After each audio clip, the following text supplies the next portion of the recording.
Top 5 most valuable Toyota Tacoma mods and accessories. These should be the first 5 that you consider after you get that shiny new Toyota Tacoma.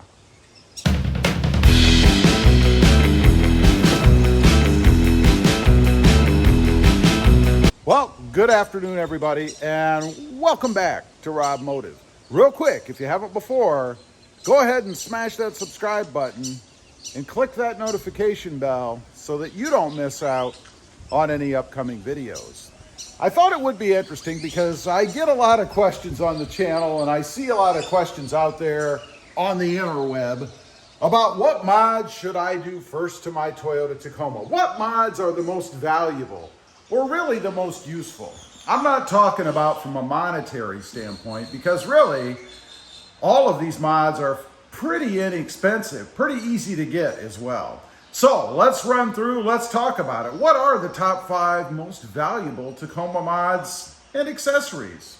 Number 1, we have to start in the back, and that is the bed mat. A very simple accessory. This isn't really much of a mod. I mean, you buy it, you throw it in, you're done with it. You don't have to do anything except take it out of the box.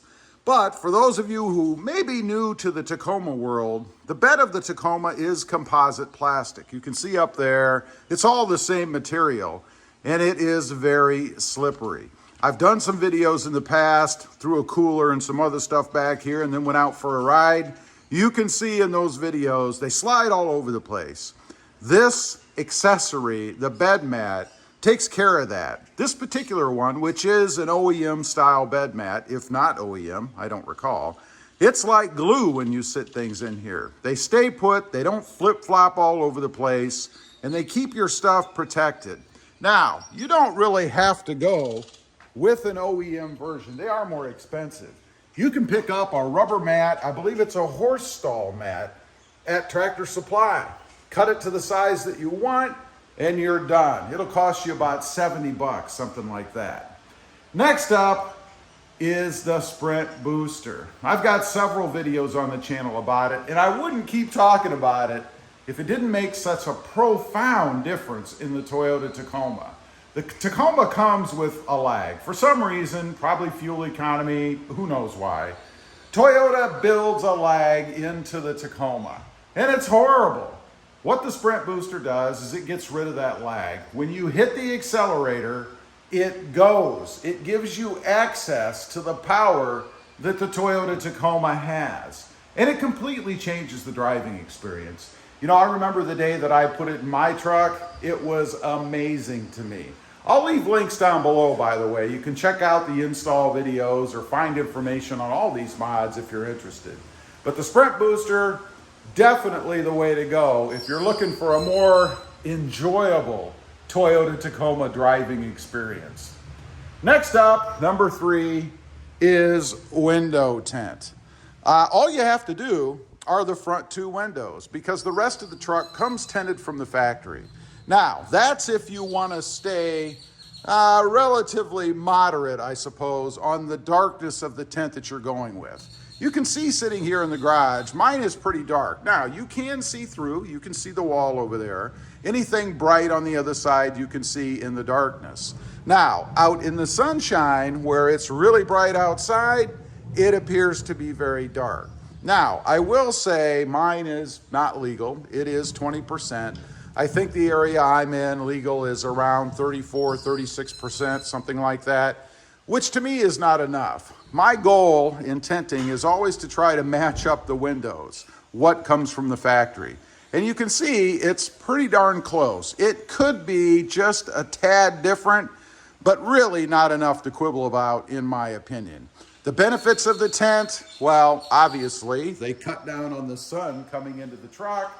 That will make a more pleasant driving experience for you, particularly if you're driving in an area where the sun is beating in the side, like before and after work. Also, it will protect the inside a little bit, and that sun isn't going to beat in through those windows like it would without the tint. Of course, you're still going to get it through the front window, which some people tint as well. I'm not a big fan of that. I've never tinted the front windows in my truck, probably never will. It's just a thing for me that, you know, I want to be able to see out of the front because that's where I'm looking to drive. So I just don't do it. Nothing wrong with it if it works for you. Number 4, we have to open the truck up, take a look inside, and that is the cell phone holders. You can see right here. Now, this may be more personal for me because I go out, put my phone there, film, talk to you guys, make videos, those kind of things. But it's also a convenient place to stick your phone when you get in your truck. You know, a lot of us, I think all of us, probably always have the phone with us. It's one of those things you just can't leave home without.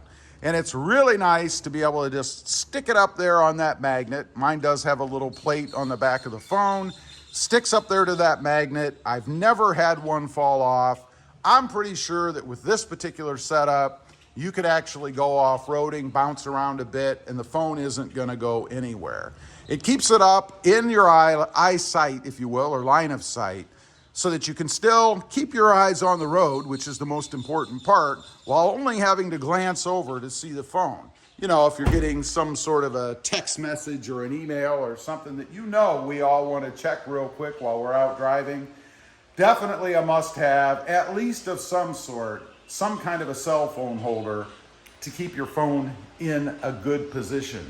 Next up, number 5.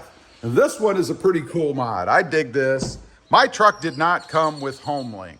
There are no buttons up there or anything for me to be able to control my garage door. It's just the trim level that I have, so I put one in myself. If you look down here, you'll see a couple of buttons, a black one and an orange one.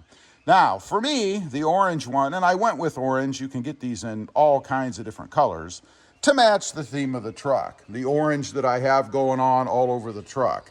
All it is a connection to the circuit board of your clicker, your garage door opener, and that's hidden back behind so that you can't see it with just a couple of wires. Solder it on, it's very simple to do, and I didn't even have to damage any of the trim pieces permanently of the Toyota Tacoma. I just used this little block out plate, which I could pull out and replace if I wanted to. This thing is cool, it's a fun mod to do, and it kind of gives me my own home link, if you will. Obviously, that's one that's very valuable to me. I use it every day. Now, I am going to give you an honorable mention. One more that after I came up with my list of the top 5 most valuable Tacoma mods and accessories that I really thought should be included. And what I'm talking about is door sill protection. Now, what I have in mind, these are an adhesive-backed material that you just stick in the area. These come from Tough Skins. I would suggest that you get something. Doesn't have to be this one, but this is my favorite. Works really well, conforms and sticks, and has held up over time. But the reason I have it is to protect that door sill. Doesn't come with anything, and obviously when you get in and out of the truck, your feet are scraping across that area, and it doesn't take long before it gets all scratched up and could potentially provide for a rust area if it gets down below the paint and clear coat protection. I have them in the front, and I have them in the back as well. Probably more important in the back because, you know, when people aren't used to getting in and out of your truck, or not often anyway, they're more prone to scrape that area, and I don't have to worry about it. Definitely a must and one of the most valuable Tacoma accessories in my opinion. Anyway, that is a list of the top 5 most valuable Tacoma mods and accessories. I think they are probably the 5 most important to get right away when you get your Toyota Tacoma. Leave a comment, let me know. Do you agree? Did I miss anything? Is there something that's more valuable that should be higher up in that list? Leave a comment, I'd be curious to know.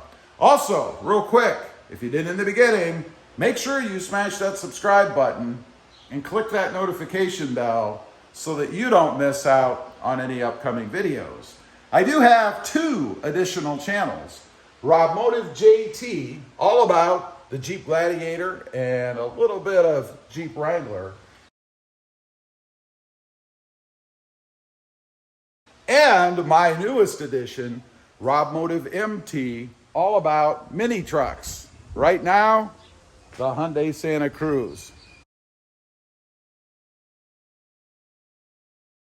Check them out. If you're interested, please consider subscribing.